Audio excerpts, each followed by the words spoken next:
اشتريت سيارة زولهما بالمرافق.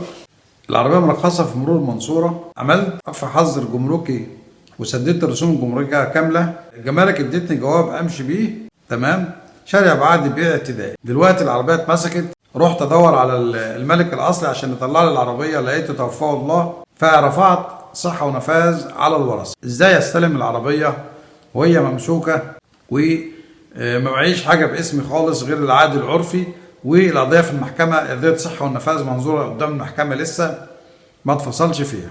فايه اللي بعمله عشان اقدر اطلع العربية؟ فبنقول حضرتك حكم الصحة والنفاذ سند ناقل للملكية وفق المادة 220 من اللائحة التنفيذية لقانون المرور، وبالتالي لو الحكم طلع هتسحبي الحكم وتطلعي بيه العربية بعد احضار شهادة بيانات فك ضبط من مكان العربية مرخصة فيه.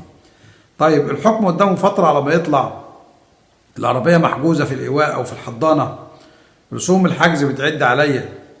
فحضرتك هتشوفي الورثة من واقع إعلام الوراثة يعملوا له بتوكيل طالما رفعت الحظر، أو يتحركوا معاكي بتوكيل لواحد منهم، يعني كلك هيعملوا توكيل لواحد منهم تمام، علشان تعرفي تطلعي العربية. يبقى لازم أرجع للورثة عشان أقدر أطلع العربية لأنها لسه باسم مرحوم والدهم في المرور. فبجيب شهادة بيانات فك ضبط، الترخيص منتهي، بسدد الضريبة المتأخرة عليها، بعمل شهادة المخالفات، بجيب شهادة بيانات فك الضبط موجهة للمكان اللي محجوزة فيه العربية واطلع العربية. يبقى هطلع العربية بمعرفة مين؟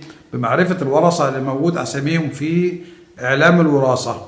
طلع الحكم أو طلع الصحة والنفاذ، هتسحب الحكم وترخصي فيه، بترخصي في المرور بتاعك بموجب الحكم الصحة والنفاذ. تمام؟